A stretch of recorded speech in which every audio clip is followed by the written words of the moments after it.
Bueno, entonces vamos a continuar con el capítulo 3. Habíamos terminado con la explicación de dilatación y ahora vamos a ver el calor como forma de energía.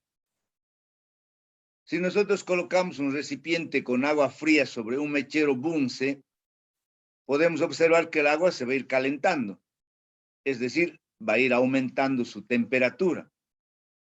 ¿Pero a qué se debe que aumente la temperatura? Se debe a una transferencia de calor en forma de energía. Entonces, el calor se transmite a través de la pared, digamos, de la base del recipiente hasta el seno del líquido, en este caso es el agua. Entonces, el agua se calienta debido a un flujo de calor. Veamos otro ejemplo. Si nosotros ponemos en contacto dos cuerpos, un cuerpo caliente y un cuerpo frío, digamos que el cuerpo A es el caliente y el cuerpo B es el cuerpo frío. Entonces, el calor siempre va a fluir del lado más caliente al lado más frío. Entonces, el cuerpo A se va a enfriar y el cuerpo B se va a calentar. Entonces, ¿qué es lo que ocurre? Ocurre un intercambio de energía. Y cuando este intercambio de energía se debe a una diferencia de temperaturas, recibe el nombre de flujo de calor, que nosotros lo vamos a representar con la letra Q mayúscula, ¿ya? Entonces, para nosotros, el flujo de calor lo vamos a representar con la Q mayúscula. Vamos a definir ahora qué se entiende por equivalente mecánico del calor. Pueden ampliar un poquito la imagen de su celular. Entonces, aquí en la figura estamos mostrando nosotros dos sistemas, ¿ya? En el primer sistema, nosotros vamos a lograr un aumento de temperatura al agua que se encuentra en el interior mediante un flujo de calor. En el sistema del lado derecho vamos a lograr el mismo aumento de temperatura, pero efectuando un trabajo mecánico, ¿ya? Entonces, consideremos que en ambos recipientes colocamos la misma cantidad de agua y a la misma temperatura, ¿ya? Entonces, en la figura del lado izquierdo, nosotros transferimos calor mediante un flujo de calor. Colocamos un mechero Bunsen en la base de este recipiente y a medida que se transmite el calor, vamos a conseguir un aumento delta T de temperatura del agua, ¿ya? En el lado derecho, nosotros colocamos un agitador en su interior. Este recibe el nombre de un agitador de paletas, ¿ya? Provisto de un eje en la parte superior. Entonces, en el eje de la parte superior envolvemos nosotros una cuerda. Y esa cuerda lo hacemos pasar por una polea y luego colgamos aquí un cuerpo de peso W. Entonces, si este peso W baja una distancia H, se va a producir un trabajo mecánico, ¿ya? Ese trabajo mecánico va a ser igual al peso por la altura H. Ustedes saben que el trabajo es fuerza por distancia. En este caso, como la distancia es vertical, el trabajo que produzca este cuerpo al descender H va a ser simplemente el peso por la altura H, ¿ya? Entonces, al efectuarse aquí un trabajo mecánico, es decir, al bajar el cuerpo, este eje va a girar, este eje va a dar vueltas. Y al dar vueltas se va a producir unas fuerzas de rozamiento entre el agua y las paletas. Eso van a producir calor, es decir, van a transmitir calor debido a la fuerza de rozamiento. Ustedes saben que una fuerza de rozamiento produce calor. Y ese calor va a aumentar la temperatura del agua también en un delta T que lo vamos a medir con esos termómetros que están conectados, ¿ya? Entonces, en ambos experimentos, ¿ya? En ambos experimentos se puede medir el aumento de temperatura, ¿ya? Estos experimentos han sido realizados por Joule. En honor a él es lo que tenemos la unidad de calor que también recibe el nombre de Joule o Julio, ¿ya? Entonces, el señor Julio ha llevado a cabo diferentes experimentos, entre ellos, estos dos son los más importantes. ¿Para qué efectúa estos experimentos? Para demostrar, ¿ya?, que una cantidad equivalente de trabajo producía un determinado aumento de calor, ¿ya? Entonces, en este y en muchos experimentos, Joule encontró que determinada cantidad de trabajo siempre era equivalente a una determinada cantidad de calor. Es decir, que cierta cantidad de trabajo producía el mismo aumento de temperatura que cierta cantidad de flujo de calor. Es más, él en laboratorio pudo medir en forma cuantitativa que 4,186 julios de trabajo eran equivalentes a una caloría de calor. A esta relación que hay entre el trabajo mecánico y el flujo de calor es lo que le dio el nombre de equivalente mecánico del calor, ¿ya? Entonces, el equivalente mecánico del calor no es nada más la relación que hay entre cierta cantidad de trabajo y cierta cantidad de flujo de calor. Para nosotros, esta relación nos permite convertir unidades de calor con unidades de trabajo. Entonces, 4,186 julios son iguales a una caloría de calor. Cuando nosotros hablamos de un flujo de calor, siempre nos vamos a referir a una transferencia de energía producida exclusivamente por una diferencia de temperaturas, ¿ya? Las unidades del calor. Como unidades del calor tenemos la caloría, la kilocaloría, el BTU. Hay en las tablas de conversión la relación que hay entre BTU y las calorías, entre BTU y las kilocalorías, entre la caloría y el julio, entre la caloría y la kilocaloría, entre el BTU, libras, pie, etcétera, etcétera, ¿ya? Entonces, para nosotros las unidades de calor van a ser las mismas que las unidades de trabajo, ¿ya? Ingeniero, disculpe, Sí, ya cambio de diapositiva porque yo lo veo, sigue en la misma de hace rato, o no sé. se sigue trancando. ¿Cuál está Sí, ahí? ingeniero, el equivalente mecánico. Está en equilibrio mecánico de calor. Ahí está, en esa donde está la igualdad de 486 julios igual a una caloría, ¿no ve? No, ingeniero, está en el primero. En los experimentos también. Está en el dibujito. Está, lo que pasa es que parece que todos los días en la mañana falla mi internet. Y a ver.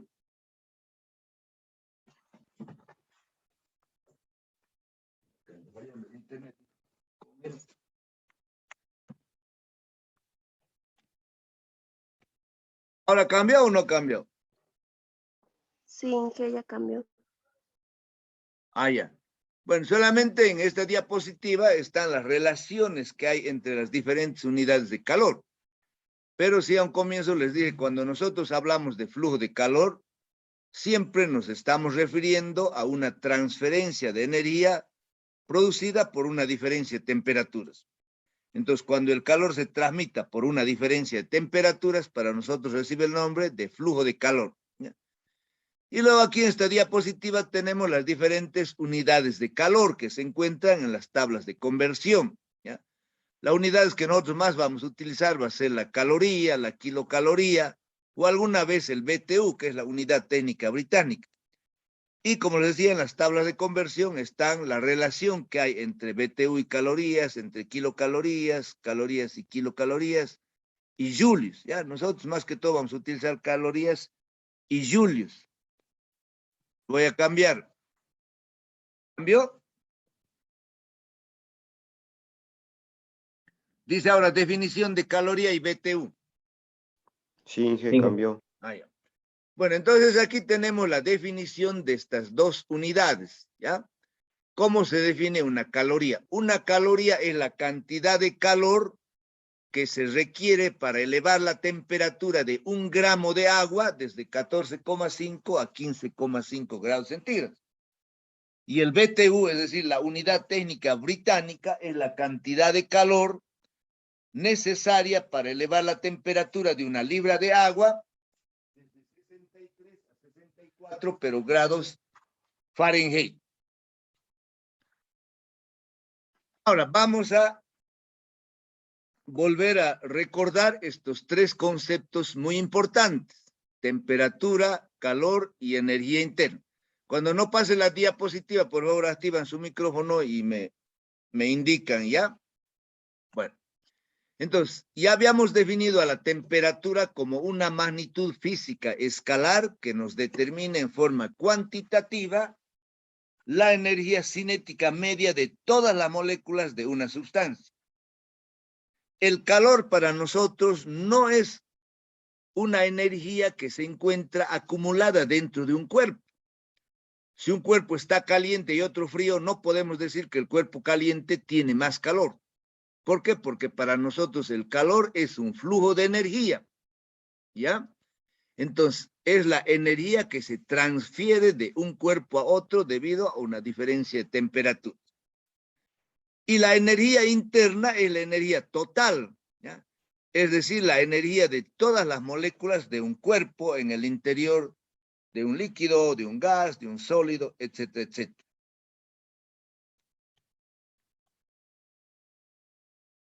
¿Cambiado a calor específico? Sí, Inge. Muy bien. Entonces vamos a definir ahora el calor específico de los cuerpos, ¿ya? La cantidad de calor que se requiere para producir un cambio de temperatura delta T en una masa M viene dado por esta expresión: Q igual a MC delta T. Entonces, cuando nosotros tengamos un cambio de temperatura y tenemos que calcular la cantidad de calor que se transfiere, entonces se determina multiplicando la masa de la sustancia por el calor específico por el delta T, que puede ser un aumento de temperatura o una disminución de temperatura, ¿ya? Entonces, para nosotros Q es el flujo de calor, ¿ya? M la masa, C recibe el nombre de calor específico y delta T el cambio, variación de temperatura, ¿ya? Ahora, también esta ecuación se expresa en su forma diferencial cuando nosotros trabajamos con cantidades pequeñas o infinitesimales, ¿ya? Entonces, si se transfiere una cantidad pequeña de calor dQ a una masa M y le produce una pequeña variación de temperatura dt, podemos definir el calor específico con esta expresión: C igual a 1m dQ a dt. Si de aquí despejamos nosotros dQ, va a ser igual a mc dt. Entonces, esta es una ecuación diferencial. Desde luego es una ecuación sencilla, ¿no? Pero para resolverlo tenemos que integrar desde un valor de 0 hasta un valor de Q. M es constante, sale. Si C es constante, sale. Tendremos aquí la integral de T sub 1 a T sub 2, ¿no? Entonces, eso es una ecuación sumamente sencilla, ¿ya? También se expresa un calor específico molar, ¿ya? El calor específico normal se expresa por unidad de masa. En cambio, el calor específico molar se expresa por unidad de mol, ¿ya? Entonces, hay una relación que probablemente recuerden o han visto ustedes en química general, que nos relaciona la masa de un cuerpo, la masa molecular y el número de moles, ¿ya? El número de moles se calcula dividiendo la masa de la sustancia en gramos, ¿ya?, entre la masa molecular o peso molecular que se encuentra en gramos mol. Este peso molecular o masa molecular se lo determina de una tabla periódica, ¿ya? Entonces, si de aquí nosotros despejamos la masa de un cuerpo, también será igual al número de moles por la masa molecular. Entonces, en la anterior ecuación, nosotros en vez de la masa, vamos a sustituir N por M. Entonces, si de aquí nosotros llevamos esto al lado izquierdo, vamos a tener que C raya, para nosotros C rayita va a ser el calor específico molar. Entonces, el calor específico molar C con su rayita va a ser igual a ¿qué? A la masa por el calor específico normal. Y esto va a ser igual a 1 sobre N de Q a dt. Entonces, de esta forma estamos expresando el calor específico por unidad de mol, ¿ya? Y si aquí despejamos ahora, dQ va a ser igual a N, al número de moles, por el calor específico molar por dt. Nuevamente, esta es una ecuación diferencial que para resolverlo hay que integrar, pero la integración es sumamente fácil, ¿ya? Ahora, el calor específico del agua, nosotros mayormente vamos a trabajar con agua. Por lo tanto, estos valores tenemos que tratar de aprenderlos de memoria, ¿ya? Entonces, aquí tenemos el valor del calor específico del agua en diferentes unidades, ¿ya? El calor específico del agua es igual a 4,186 julios sobre gramo grado centígrado, igual a 4.186 julio sobre kilo grado centígrado.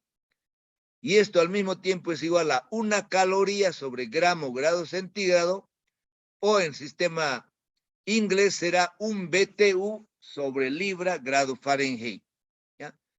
Ahora, el calor específico molar del agua también es igual a 75,3 julios sobre mol. O sea, esta es la diferencia. El calor específico normal tiene las unidades, fíjense, en julio, gramo, grado centígrado. Está expresado por unidad de masa. En cambio, el calor específico molar es julio mol grado centígrado. Está expresado por unidad de mol.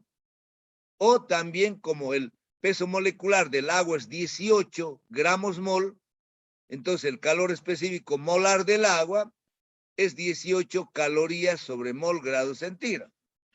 En realidad, el calor específico molar más que todo se utiliza cuando se trabaja con gases.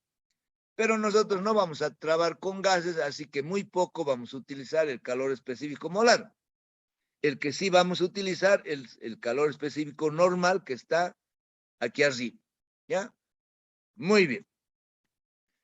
Aquí hay una tabla, está también en el texto, es una tabla que también está en los libros, donde nos muestra el calor específico de diferentes materiales, el intervalo de temperatura, y también aquí tenemos la masa molecular de estas sustancias, ¿ya? Por ejemplo, la masa molecular del agua es 18, hielo 18, plomo 217, etcétera, etcétera. Estos datos están en la tabla periódica. Y en la última columna tenemos los calores específicos molares también, ¿no ve? Bueno, vamos a pasar ahora. El calor específico normal o el calor específico molar varían con la temperatura y la presión. Más varían sobre todo con la temperatura. Sin embargo, en los rangos de temperatura que nosotros vamos a trabajar o vamos a resolver los problemas, lo vamos a considerar nosotros constante. ¿Por qué? Porque nosotros no vamos a trabajar con temperaturas superiores a los 200, 300 grados centígrados, ¿ya? Cuando estemos trabajando con agua, por ejemplo, vamos a trabajar hasta los 100, 120 grados centígrados, ¿ya? Por lo tanto, para nosotros, el calor específico de los cuerpos lo vamos a considerar aproximadamente constante, ¿ya? Perdón. Por lo tanto, la cantidad de calor que se debe proporcionar a un cuerpo de masa M para elevar su temperatura de un valor T1 a un valor T2, lo vamos a calcular con esta pequeña ecuación diferencial, ¿ya? Entonces, si nosotros tenemos esta ecuación diferencial, para resolverlo tenemos que integrar. Entonces, en el lado izquierdo tenemos integral de dq desde un valor de 0 hasta un valor de q. En el lado derecho, como para nosotros la masa es constante y el calor específico es constante, sale fuera del signo de integración. Entonces nos va a quedar simplemente la integral de dt desde un valor de T1 a un valor de T2. Y la ecuación integrada será de que Q es igual a mc por T2 menos T1. Entonces, siempre que haya un cambio o variación de temperatura, el calor que se transmite, ¿ya?, vamos a calcularlo con esta ecuación.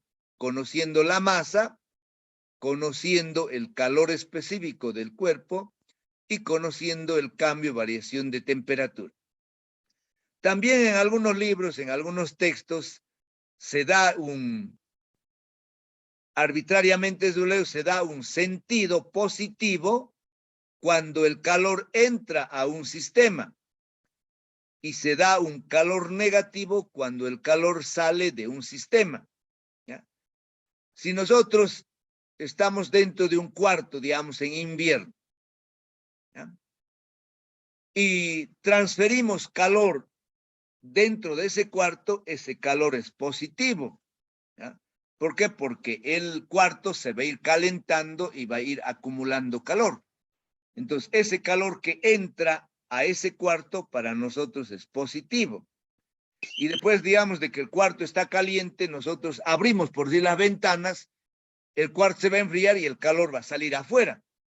Entonces, ese calor es negativo. Repito, esto es un convenio arbitrario. No es de que el calor sea negativo, sino que arbitrariamente se asume que cuando entra calor a un sistema es positivo y cuando sale calor de un sistema es negativo. Probablemente en algunas situaciones nosotros utilizamos este convenio para diferenciar, ¿ya?, de un calor que entra a un calor sale. Vamos a ver entonces ahora en la calorimetría, ¿ya? Bueno, si nosotros colocamos dos cuerpos a diferentes temperaturas en el interior de un sistema aislado, ¿ya?, el calor se va a transmitir del más caliente al más frío. Ahora, si este sistema está completamente aislado, no va a fluir calor hacia afuera o dentro del sistema. Por lo tanto, de acuerdo al principio de conservación de la energía, el calor cedido por un cuerpo va a ser ganado por el otro cuerpo. El calor que cede un cuerpo caliente va a ser ganado por un cuerpo frío.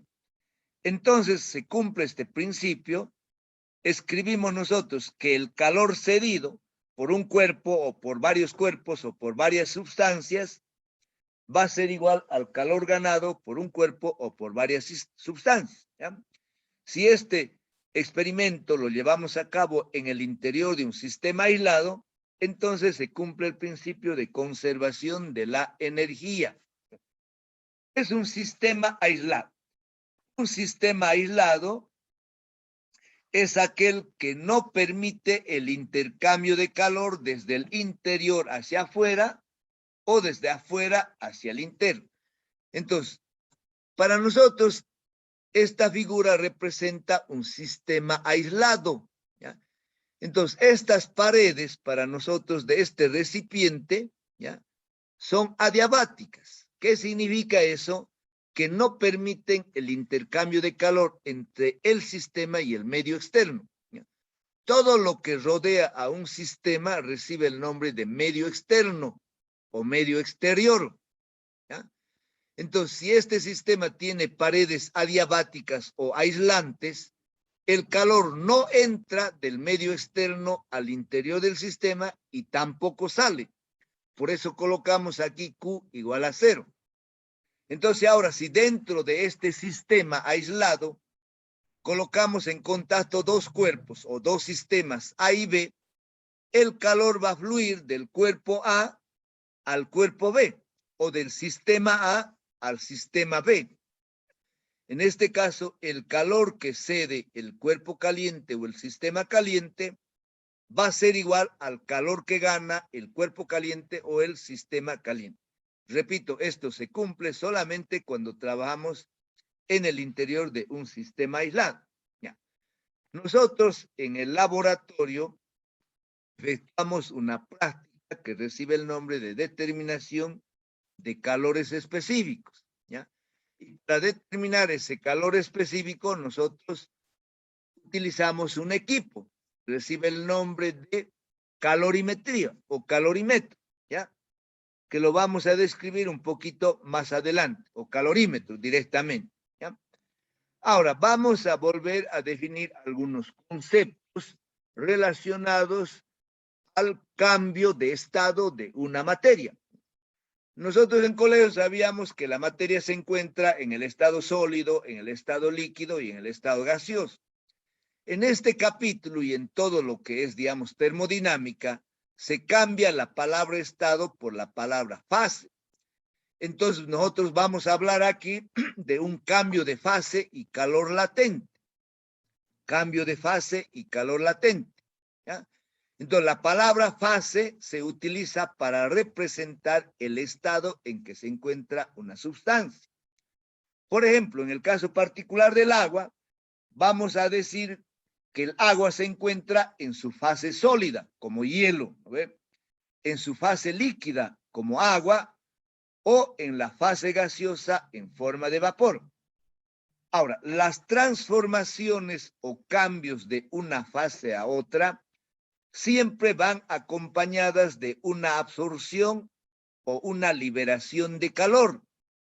Si yo, por ejemplo, tengo un trozo de hielo y quiero que ese hielo se vuelva agua, entonces nosotros tenemos que transferir calor al hielo. ¿Y qué es lo que está ocurriendo? El hielo está absorbiendo calor para poder fundirse y transformarse en agua.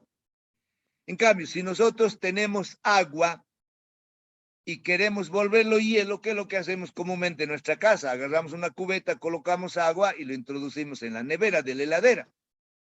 Pero ¿qué es lo que está ocurriendo? ¿Por qué, digamos, el agua se está convirtiendo en hielo?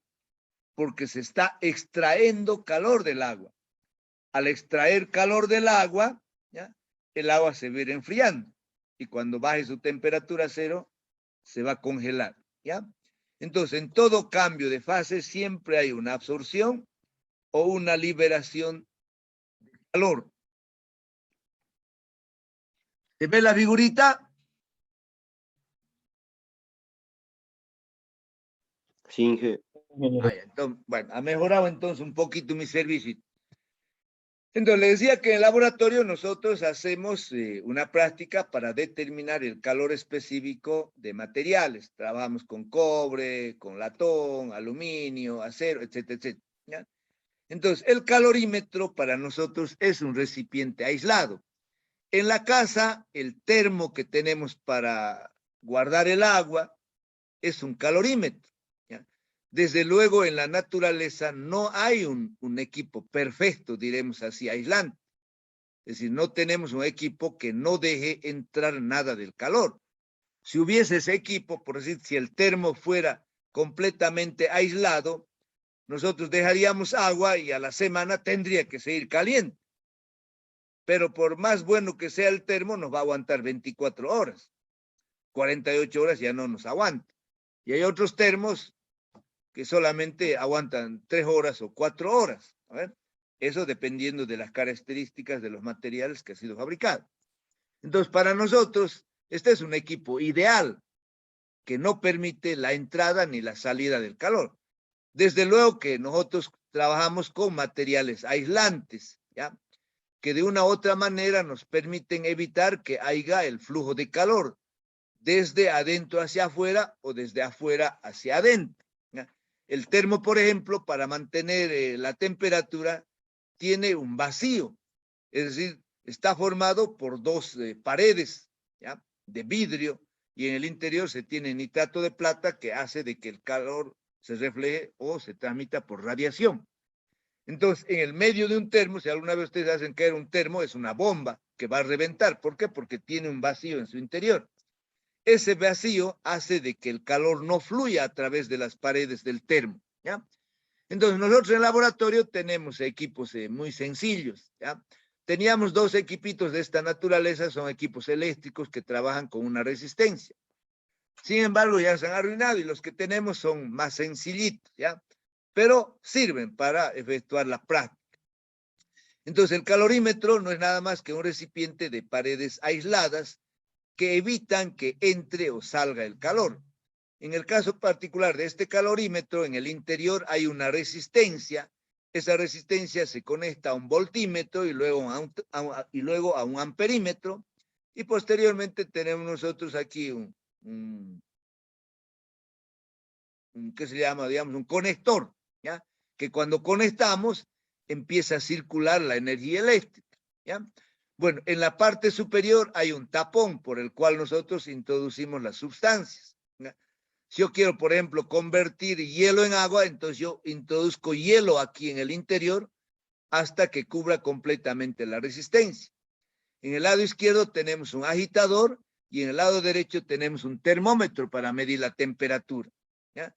Entonces, cuando nosotros colocamos un trozo de hielo, cerramos el circuito, la energía eléctrica empieza a circular por este cable y al pasar por esta resistencia, la resistencia se calienta. Entonces, ¿qué va a ocurrir? El hielo se tiene que calentar antes de fundirse. Si nosotros introducimos un hielo a menos 10 grados, el hielo se tiene que calentar de menos 10 a 0 grados centígrados.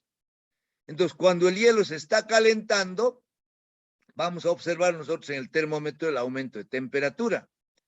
Cuando llegue la temperatura 0, el hielo va a empezar a fundirse. Entonces, ¿qué va a ocurrir? Va a ocurrir un cambio de fase de sólido a líquido. Y ese momento el termómetro se separa, diremos, en 0 grados centígrados, ¿ya? Mientras ocurra la transformación, la temperatura permanece constante.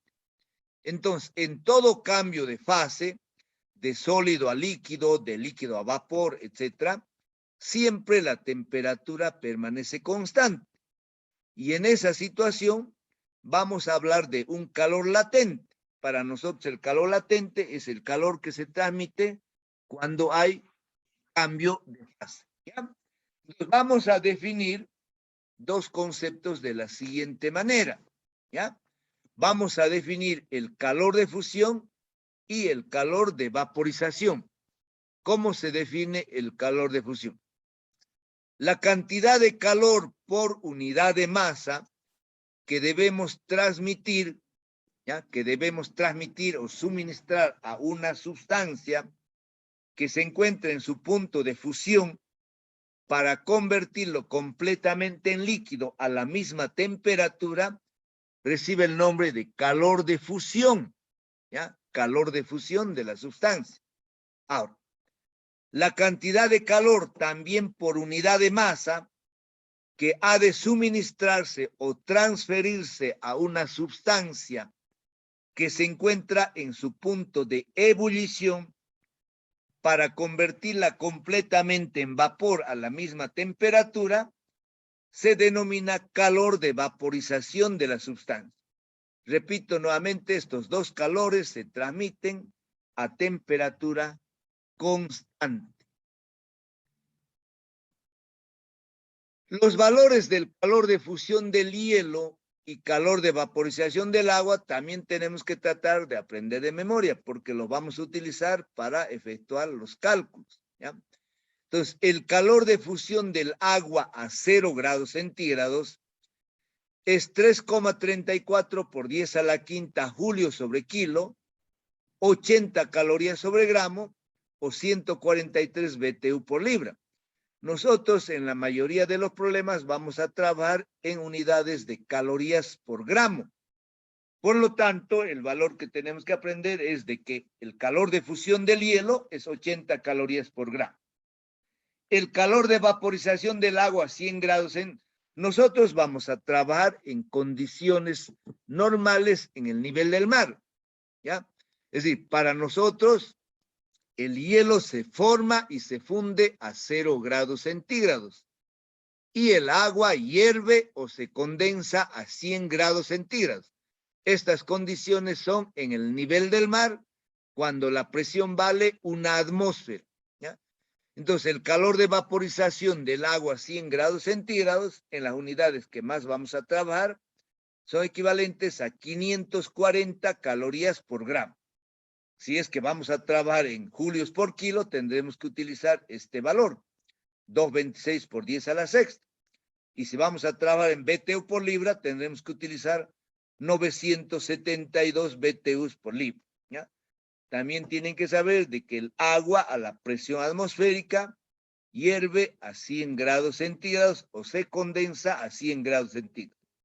El hielo a la presión de una atmósfera se funde o se forma a 0 grados centígrados. Esta es una tabla que lo voy a pasar, una tabla donde están los puntos de fusión, el calor latente de fusión, el punto de ebullición y el calor latente de vaporización. Cuando se requiera uno de estos valores, hay que determinar de la tabla.